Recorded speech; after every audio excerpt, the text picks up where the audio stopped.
Bonjour à tous, bienvenue dans la 28e émission du Journal débridé. Nous sommes à Xintiandi. Ce quartier a été rénové à partir de 1999. Aujourd'hui, c'est un quartier dynamique et incontournable de Shanghai avec ses nombreux restaurants, bars et commerces. On commence l'émission tout de suite avec Quoi de neuf en Chine?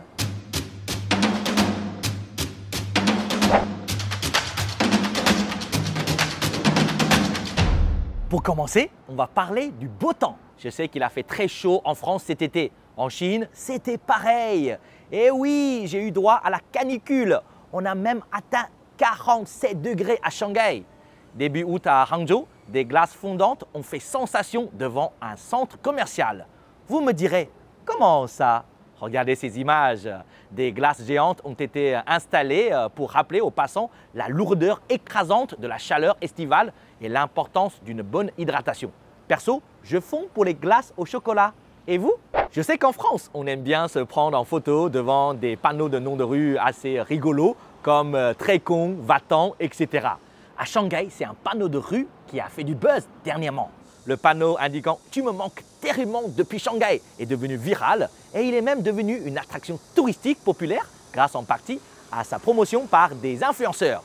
Ce panneau de rue a été conçu et payé par un propriétaire de magasin de vélos électriques de Pudong. Cela a fait fureur, mais il a vite été enlevé car ce n'est pas vraiment un panneau de rue officiel. En France, vous n'êtes plus trop concerné, mais en Chine, il y a encore pas mal de restrictions liées au Covid. Comment faire quand les témoins de votre mariage sont coincés chez eux et doivent annuler à la dernière minute? C'est simple, engagez-en un pour la journée. C'est une industrie en pleine croissance. Une jeune femme du nom de Xie Yuke raconte avoir assisté à plus de 40 mariages au cours des 2 dernières années. Et elle a fait de demoiselle d'honneur sa profession. À 22 ans, elle a parcouru plus de 140 000 km pour exercer son métier. Une bonne façon de voir du pays aux frais des mariés. Et qui sait, peut-être comme elle, les aspirantes au métier de demoiselle d'honneur pourront-elles, elles aussi, vivre un conte de fées. Xie a rencontré son petit ami à un mariage. Horticulture à présent. Lorsqu'on parle de la lavande, on pense tout de suite à la Provence. Pour les Chinois, la lavande symbolise le romantisme français. Si je vous dis qu'on peut maintenant admirer des massifs de lavande à Shanghai, vous me croirez? Cette année, le 4 août, pour célébrer Qixi, la Saint-Valentin chinoise, une partie du Bund a été ornée de parterres de lavande. On sent que l'amour flotte dans l'air. Sport à présent. Le frisbee gagne en importance à Shanghai, essentiellement pour sa facilité d'accès et pour ses fonctions sociales, à savoir permettre aux hommes et aux femmes de jouer ensemble tout en gardant une distanciation sociale. Cependant, ce sport a suscité récemment un vrai débat sur les réseaux sociaux, principalement sur ces 2 points. Tout d'abord, des influenceuses envahissent les terrains avec pour unique but de faire des photos. Cela alimente le mécontentement des vrais passionnés. Ensuite, l'appropriation constante et immédiate des terrains de football déplaise aux footeux. Personnellement, vu le niveau de foot de notre équipe nationale, il vaut mieux peut-être investir dans le frisbee. Pour finir, on a trouvé la solution à tous nos problèmes. Quand on n'a pas la force de se lever, que les nouvelles du monde sont parfois démoralisantes, qu'on a le moral dans les chaussettes, on n'a pas envie de sortir de son lit. Avec ce lit nouvelle génération, pas besoin d'en sortir. Un homme de la province du Yunnan a récemment conçu un lit mobile avec des commandes qui lui permettent d'aller faire un tour sans même sortir du lit. Le rêve, non? Voilà, c'est tout pour les nouvelles insolites et amusantes de ce mois-ci.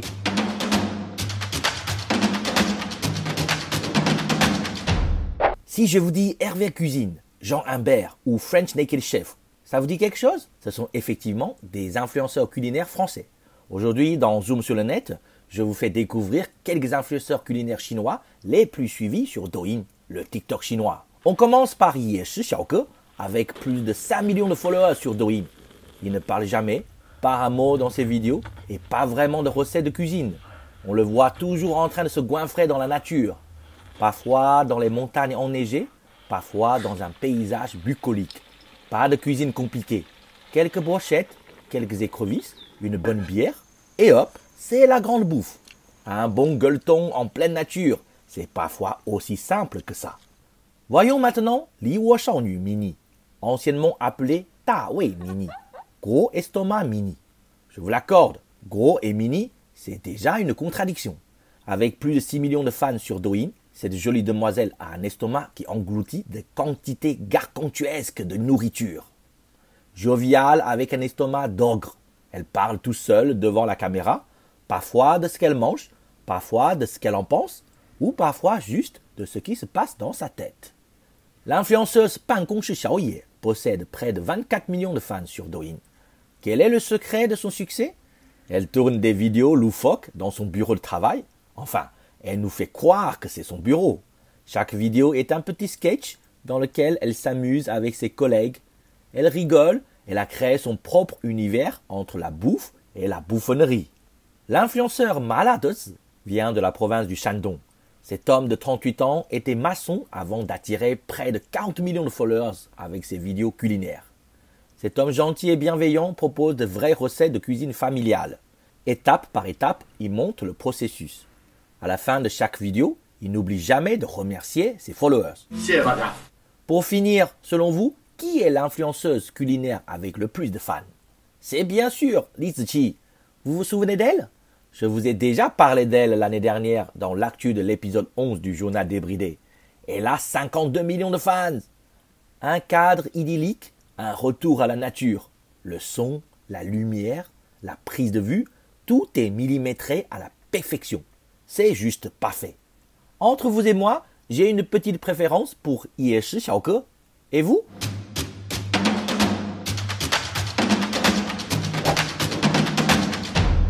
Nul ne doute que la cuisine chinoise est riche et variée. Chaque région possède son propre secret culinaire.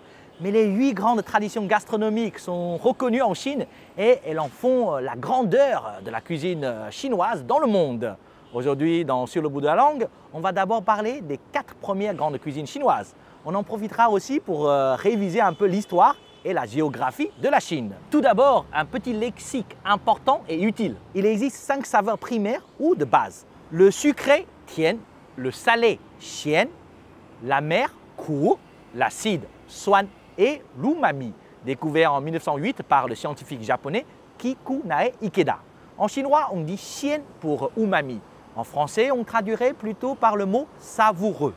Je vous rappelle également qu'on a déjà appris le caractère cai dans l'émission 27 du journal débridé. Ce caractère signifie légumes et par extension plat, cuisine. Au début de la dynastie Qing, 17e siècle, Lu Cai, la cuisine du Shandong, Chuan Cai, la cuisine du Sichuan, Yue Cai, la cuisine du Guangdong, Su Cai, la cuisine du Jiangsu, étant les plus influentes à cette époque, ont été appelées les 4 grandes cuisines. Elles correspondent respectivement au nord, à l'ouest, au sud et à l'est du pays. On démarre avec celle qui a la plus longue histoire, la cuisine du Shandong, Lu Cai. Vous me direz, pourquoi on n'appelle pas ça Shandong Cai? Petite parenthèse historique, Lu était un État fondé au Xe siècle avant Jésus-Christ et sa capitale, Qufu, était le pays natal de Confucius. Son territoire couvrait principalement le sud-ouest de la province actuelle du Shandong. Donc aujourd'hui, on emploie le caractère Lu pour représenter la province du Shandong. Beaucoup de plats du Shandong ont une saveur salée, xian, deuxième ton, et umami, xian, premier ton. Voici un plat représentatif, tang cu li yu. Tang, sucre, cu, vinaigre, liu, la carpe. La carpe à la sauce aigre douce. La cuisine du Sichuan, Chuan Cai. La province du Sichuan possède une longue tradition culinaire au goût pimenté et relevé. Tiens, comment on dit pimenté? Là, il existe une grande variété d'ingrédients pour cette cuisine recherchée. Vous connaissez sûrement le poivre du Sichuan, n'est-ce pas? Un plat typique, yu xiang qiezi. Yu, poisson, xiang, odeur. Qiezi, aubergine. Vous vous souvenez du mot qiezi? Aubergine. En fait, il n'y a pas de poisson ni de sauce au poisson dans ce plat. Tout simplement, autrefois, on utilisait ces mêmes ingrédients pour cuisiner du poisson. D'où cette façon de cuisiner nommée yuxiang. La cuisine du Guangdong, yue cai. Vous me direz, c'est quoi ce caractère compliqué yue? Autrefois, les tribus vivant dans les zones côtières au sud du fleuve Yangtze étaient appelées yue. La tribu installée dans le Guangdong est connue sous le nom de Nanyue. Yue du sud. À cette époque, les 2 caractères Yue et Yue étaient utilisés de manière interchangeable. Il n'y avait aucune distinction entre eux. Cependant, au 15e, 16e siècle, du fait que Yue évoque une notion géographique trop large, allant du Jiangsu au Guangdong. Du coup, on ne pouvait pas utiliser Yue pour désigner la région du Guangdong. Ainsi, pour éviter toute confusion, on a finalement choisi son homonyme Yue. Et oui, c'est un vrai casse-tête chinois. Bref, grâce à la diaspora chinoise, la cuisine du Guangdong ou la cuisine cantonaise est sûrement la cuisine chinoise la plus représentée à l'étranger. Vous connaissez sûrement les dim sum, ces petites délices à la vapeur. D'ailleurs, le mot délice, masculin au singulier, féminin au pluriel. Franchement, c'est aussi un casse-tête à la française. Dim sum est la prononciation en cantonais du mot dianxin, dian, une goutte, xin, le cœur. Ce nom vient de l'expression dian dian xin yi, qui veut dire une petite affection, un petit geste. C'est pour ça que ces encarts sont tout petits, ces fameux dim sum. La cuisine du Jiangsu, su cai. Cette cuisine prête beaucoup d'attention à l'aspect du plat et le goût est légèrement sucré. Sucré, tian, elle privilégie aussi une longue cuisson afin de garder la saveur de base des ingrédients. Un de mes plats préférés, qingdun xiefen shizitou. Qingdun, mijoté avec une sauce légère. Xiefen, chair de crabe. Shizitou, tête de lion. Eh oui, ce sont des boulettes de viande de porc bien mijotées. Bien sûr, il reste encore 4 grandes cuisines à connaître. Mais ça, c'est pour la prochaine émission. J'espère que ça vous a mis l'eau à la bouche. En attendant, j'ai une petite surprise pour vous. On va aller voir notre invité mystère qui est un grand connaisseur de la cuisine chinoise. On y va?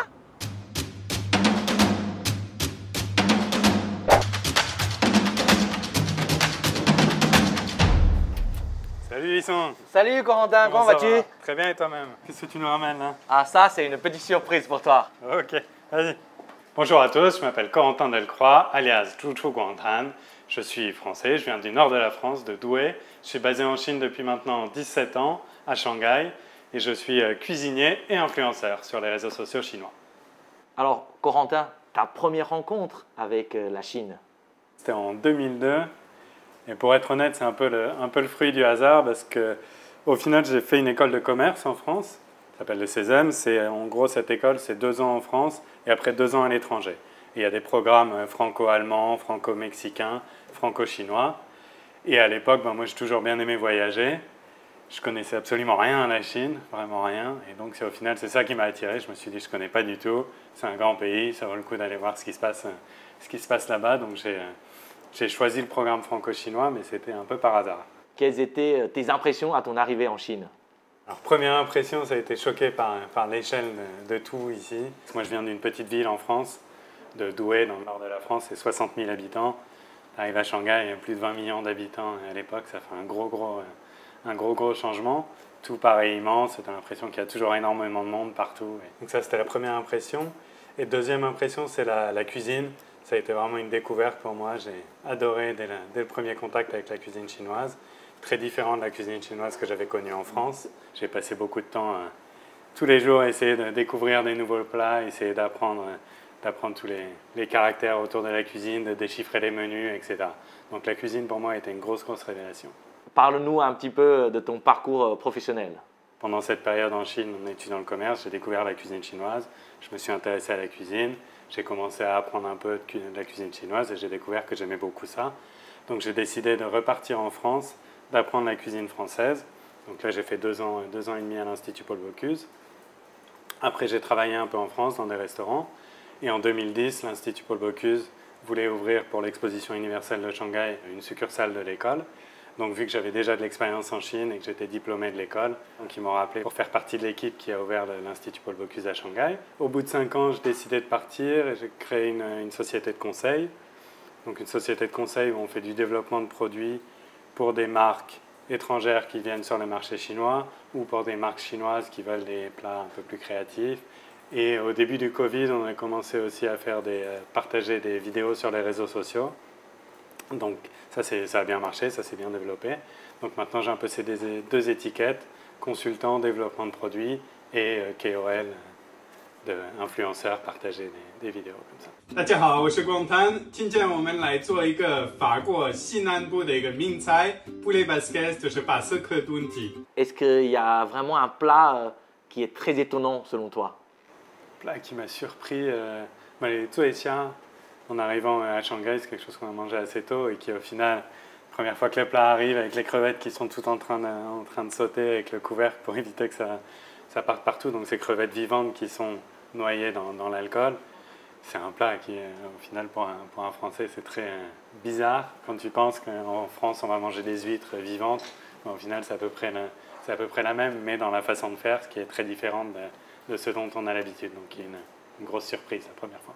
Quel est ton plat préféré chinois? Voilà, c'est très difficile à dire. Je n'aimerais pas dire un plat en particulier préféré. J'ai toujours été très curieux de la cuisine chinoise. Donc, s'il y a un plat que j'ai déjà mangé, ben, la prochaine fois, je n'ai pas envie de manger la même chose, même si c'était très bon.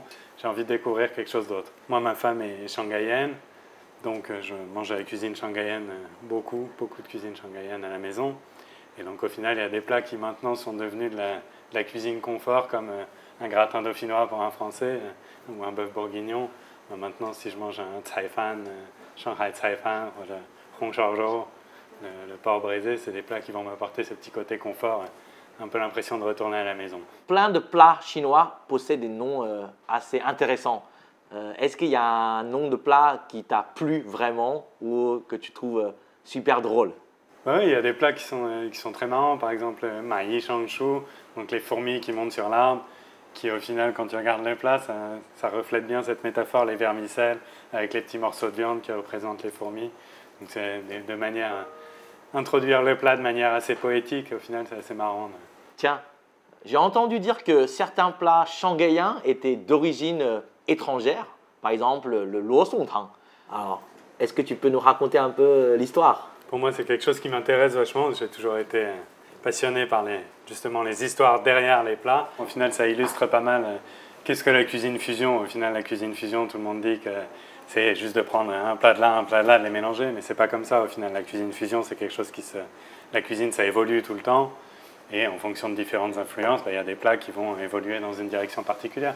La luo song tang, c'est un bon exemple. C'est un plat d'origine russe. À la base, c'est une soupe de betterave avec du bœuf, etc.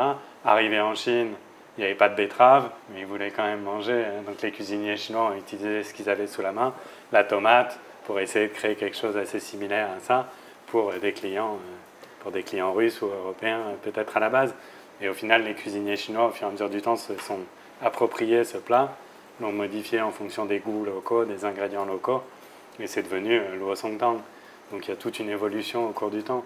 Après, il y a pas mal de plats. Le steak au poivre français qui est devenu hei jiao niu li. Donc c'est tous des plats qui évoluent au fur et à mesure. Et je pense que c'est super intéressant d'essayer de retrouver l'origine de certains plats. On a parlé de la cuisine et tout. Moi, je suis vraiment impressionné par tes talents culinaires. Un vrai cordon bleu. Ça m'a mis l'eau à la bouche. J'ai un petit défi pour toi. Est-ce que tu es prêt à le relever? Bien sûr. Allez. Allons-y. Je t'ai apporté quelques ingrédients de mon frigo. Ok. Poireaux, tacon, yangcong, xiaocong, du saumon, des pâtes et de l'ail. Maintenant, je te mets au défi de réaliser une recette d'un plat à travers lequel on voyagera entre la France et la Chine. Ok, ça marche. J'ai une idée.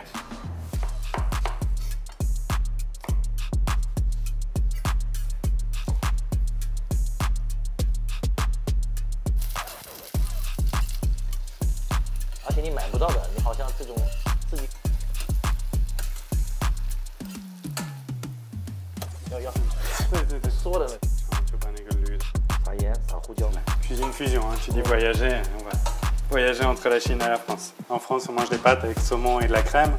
Bah là, on remplace la crème par le tsong yo. Point d'huile d'olive.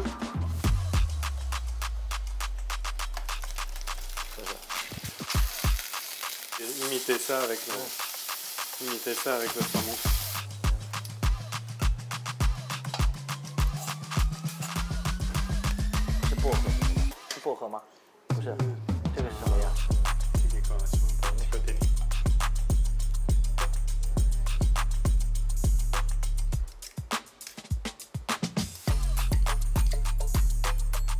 Pâte à l'huile de ciboulette au saumon. Donc c'est un mélange entre les pâtes au saumon françaises et tsong yo ban mian, les pâtes à l'huile de ciboule shanghaïenne. Donc voilà, mélange des deux. Un voyage entre les deux pays. Tout à fait. Deux continents. Deux continents. Tu veux des baguettes ou une fourchette? Je veux des baguettes. Comment? Voyage entre la Chine et la France. Bah, c'est excellent. Bon, on n'a pas besoin de filmer tout le truc non plus, tu vois. Bon, super. En tout cas, j'ai bien aimé ton plat qui m'a permis de voyager. Ravi que ça t'ait plu, ravi que ça t'ait plu. Pour celles et ceux qui veulent découvrir tes recettes, comment peut-on faire? Alors, vous pouvez aller sur YouTube, Chef Corentin, Chouchou Corentin. Je poste des recettes très régulièrement, des recettes chinoises, françaises et de cuisine fusion. Donc, vous pouvez aller jeter un coup d'œil. Allez, à bientôt, merci. Au plaisir. Ciao, Lucien. Ciao. Bonne journée. Voilà, c'est déjà la fin de cette émission. J'espère que ça vous a plu. En tout cas, nous, on se retrouve dans un mois pour la 29e émission du Journal débridé. Allez, à bientôt.